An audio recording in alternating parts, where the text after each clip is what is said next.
to Ethiopia, where Prime Minister Abiy Ahmed has announced a, quote, final military operation against the defiant Tigray province in coming days.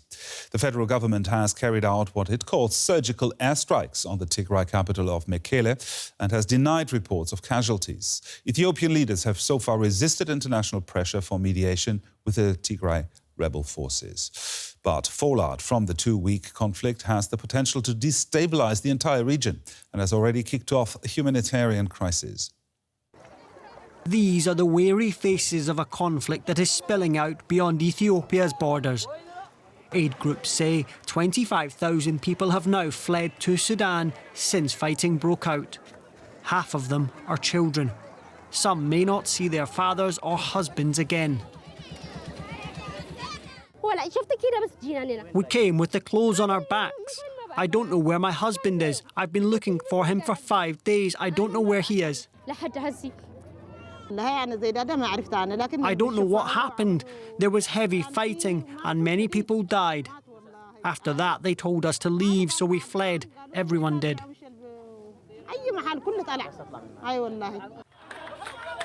Ethiopia's government says its fight is with rebel groups in the rebellious Tigray region. These state TV pictures claim to show its forces liberating towns, but hundreds are reported to have been killed. Officials in the capital have resisted calls for external mediation.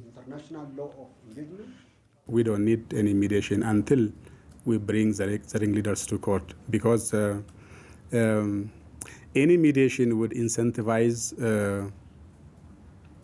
impunity and unruliness. Tigray TV appear to show captured Eritrean troops with whom rebel forces have also been fighting. Ethiopia says some of its soldiers have also been taken prisoner. Capturing our soldiers, our commanders, generals. We don't know where they are now. Truly speaking, we don't know. Our commanders, they are in jail. We don't know. Maybe they are not alive. Ethiopia's Prime Minister has promised a final military operation in the coming days and said he's ready to reintegrate the swelling numbers of refugees now trying to survive on the banks of the Tigray River in Sudan. For some background on this story, I'm now joined from London by Ahmed Soliman. He's a researcher with the Africa Programme at the Chatham House think tank. Ethiopia's Prime Minister issued a deadline for Tigray's militia to surrender. He says that has just expired. So what can we expect to happen now? Well, it's difficult to know where this conflict is going. The situation has been evolving very rapidly, of course. We've had intensified military action throughout Tigray in the west, and we're seeing, the numbers of reported casualties rising into the hundreds, if not more. What we have also is ground fighting taking place and troops advancing onto the regional capital, Mekelle. So the Prime Minister, who has largely controlled the narrative around developments, has asserted that this military action will be swift, but many people think that this could become a much more entrenched and protracted conflict, one which turns with the TPLF becoming an insurgency movement in a very difficult terrain, a mountainous and rugged region. So there isn't really, an understanding of whether this operation which is being taken is one which is to submit the TPLF so that they eventually come to a negotiated settlement in a very weakened position, or one which is following the stated aims, which is to remove the TPLF administration from Tigray and replace them with a provisional administration. Well, you have said that Prime Minister Abiy coming into leadership was really a dramatic change that flipped the power dynamics on its head. Is he risking to destabilize the whole region there?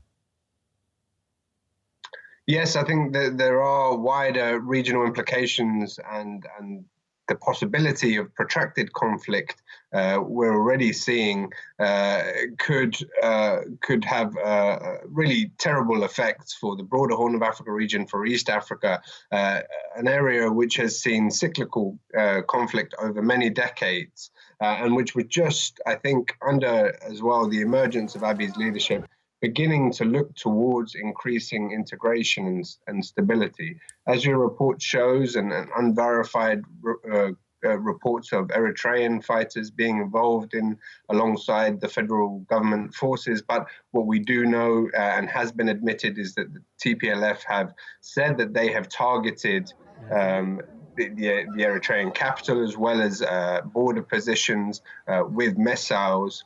We also know that Sudan, as another neighboring country, has its own very delicate transition with a civilian military administration, and the influx of tens of thousands reported by the UNHCR, up to 25,000 as your report put it, increasing every day, potentially into hundreds of thousands of civilians fleeing the conflict in Sudan, could have an impact on a region which has its own intercommunal tensions and which has been experiencing its own troubles, which could have a broader impact on the Sudanese transition.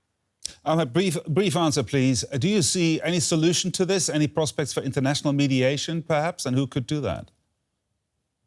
I think the timing is right, needs to be right for mediation at the moment. The federal government has said that it is not open to that. If the conflict becomes worse, if it becomes more protracted and losses are felt on both sides, there could be an opening and traction for negotiated settlement and bringing a truce to this conflict. I think the international community needs to continue its strong messaging to de-escalate, to bring truce and to allow humanitarian access. And they also need to prepare who the mediating team would be, whether that would be mandated through the United Nations with African statesmen in charge, such as the AU chair, Cyril Ramaphosa, and the IGAD chair, Prime Minister Abdullah Hamdok. So I think the only way forward for Ethiopia really is through inclusive dialogue and through coming to a negotiated settlement. Ahmed Soliman in London, thank you for this.